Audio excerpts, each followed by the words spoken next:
Hola, hoy quiero hablar de un tema muy interesante que se denomina geometría diferencial.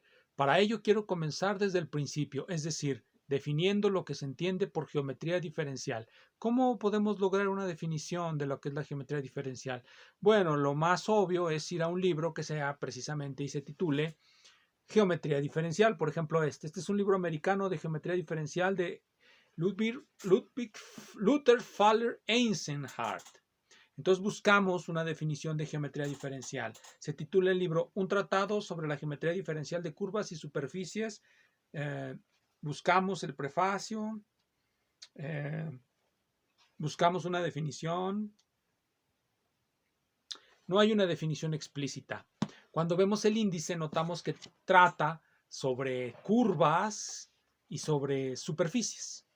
La geometría diferencial sería entonces el estudio de las curvas y las superficies, pero eso es demasiado intuitivo. Curvas y superficies, eso puede decirse que lo estudia también la física, que las curvas no son el resultado de un punto en movimiento en el espacio, que las superficies no se pueden asimilar a membranas. Entonces, ¿qué estudia la geometría diferencial? ¿Cómo podemos definirla? Vamos a un libro un poco más reciente, pero no es de geometría diferencial, sino de algo muy parecido, que se llama Topología Básica, de Carlos Prieto de Castro. Vamos a ver qué nos dice él. Bueno, nos dice en la página 21, nos dice, ¿qué es topología? Nos pregunta, ¿qué es topología? Esta no es una pregunta fácil de responder. Bueno, tan difícil es de responder que muchos ni siquiera la responden, no sea la topología, la geometría diferencial o las ecuaciones diferenciales. Tratar de definir una rama de las matemáticas en una oración concisa es complicado.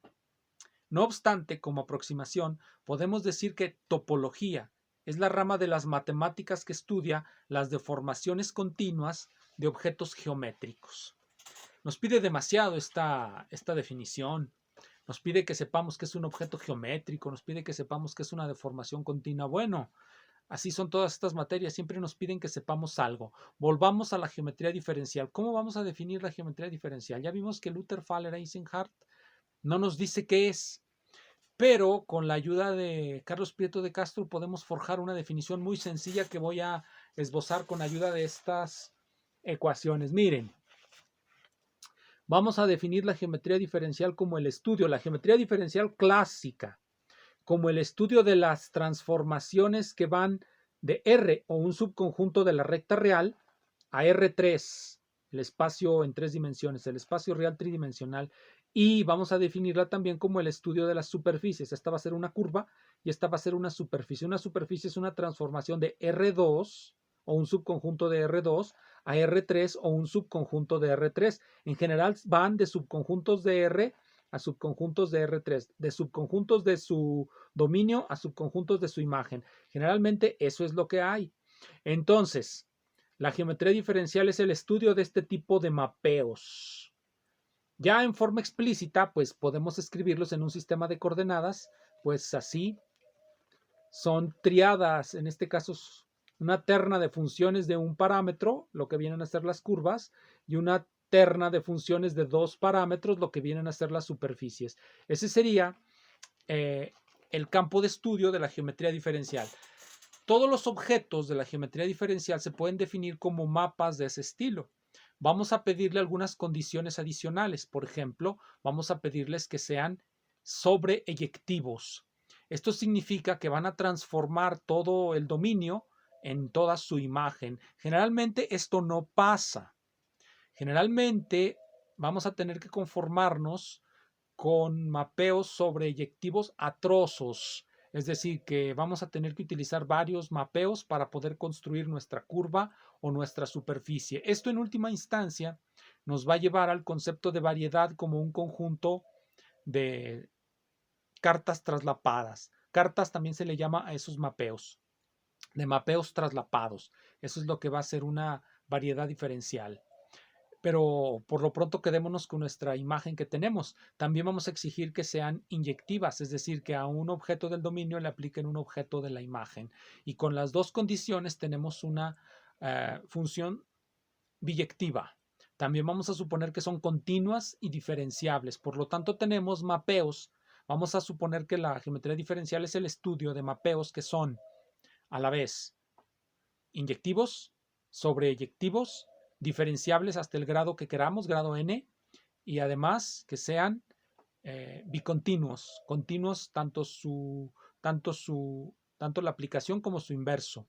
Entonces, con eso tenemos pues el campo de estudio de la geometría diferencial. Estudia mapeos bicontinuos, diferenciables, que vamos a llamar difeomorfismos. Entonces, la geometría diferencial es el estudio de los difeomorfismos.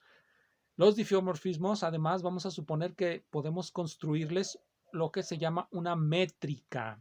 La geometría diferencial estudia sobre todo espacios métricos. Bueno, ya hemos dicho mucho de lo que es la geometría diferencial. ¿Qué tiene que ver eso con todas las curvas que vemos en los libros de geometría diferencial, como este que les mostré de Eisenhardt? Bueno, la geometría diferencial se puede estudiar desde diferentes puntos de vista. Hay un punto de vista debido a Cartan que utiliza lo que se denominan formas diferenciales para estudiar las superficies. ¿Pero qué es una forma diferencial? Bueno, miren, aquí tenemos lo que es una forma diferencial. Una forma diferencial es una expresión lineal que involucra diferenciales y que van multiplicada cada diferencial por una función.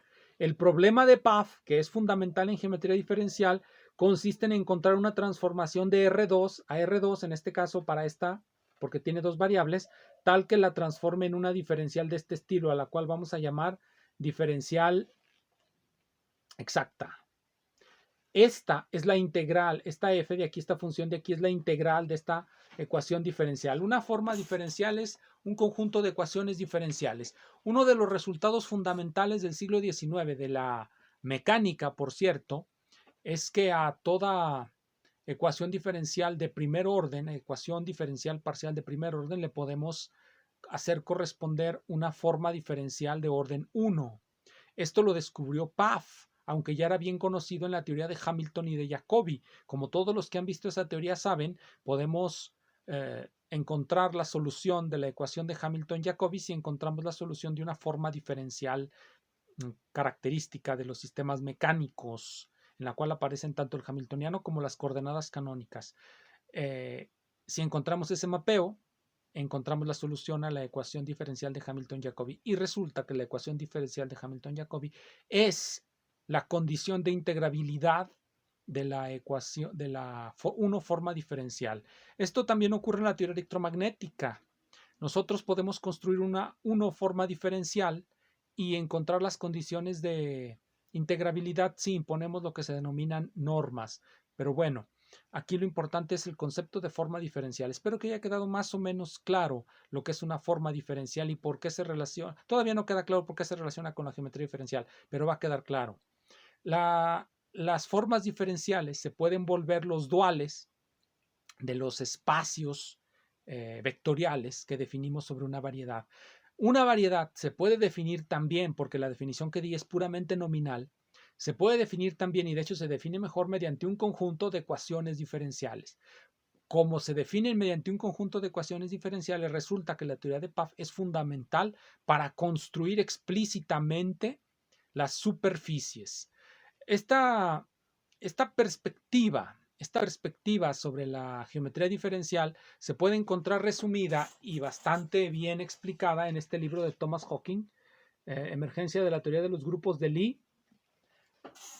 En ella nos platica que la teoría de Pfaff es fundamental en la aparición de los grupos de Lie, y tenía que ser, porque recordemos nuevamente de la mecánica. De hecho, uno de sus capítulos se llama Fundamentos analíticos de la teoría de Lie u Orígenes analíticos de la teoría de los grupos de Lie, y esos orígenes analíticos son precisamente la mecánica de Hamilton y la mecánica de Jacobi. Ellos construyen grupos que por supuesto hoy día son grupos de Lie, pero que en su momento no se llamaban así. Son los grupos de transformaciones canónicas de la mecánica clásica. Entonces, cuando se construyen esos grupos, estamos avanzando hacia una perspectiva diferente de la geometría diferencial clásica. La geometría diferencial clásica es resolver simple y llanamente un conjunto de ecuaciones diferenciales que definen la superficie. Si nosotros queremos definir, podemos definir una curva como la unión de un conjunto infinito no numerable Podemos definir una superficie como la unión de un conjunto infinito no numerable de curvas. Con eso podemos introducir la noción de foliación, y un volumen como la unión de un conjunto infinito de superficies, etcétera, etcétera. Y ya con eso vamos avanzando hacia las ideas clave del siglo XX, la defoliación, formas diferenciales, teoría del contacto, formas de contacto, etcétera. Pero la geometría diferencial clásica sigue siendo lo que les acabo de comentar, sigue siendo una teoría de ecuaciones diferenciales. Y por cierto, es muy interesante y hay muchos problemas sobre ecuaciones, sobre geometría diferencial en este librito de Fedenko, de la editorial Mir. Nunca he sabido por qué hay gente que le tiene mucho amor a estos libros. Yo les tengo amor solamente a algunos. Sobre todo este es uno de ellos. Este es un libro de geometría diferencial maravilloso porque contiene muchos problemas y un poco de teoría. De hecho, incluye el sistema de referencia móvil de Cartan como uno de los tópicos de introducción a ciertas secciones de problemas. Aquí hay un problema que tiene que ver con las fórmulas de Frenet y Serret. Ya hemos visto en un ejemplo cómo podemos construir en el plano las fórmulas de Frenet y Serret. En el plano las curvas no tienen torsión, por eso una de las ecuaciones de Frenet y Serret, la ecuación para la binormal, se iguala a cero.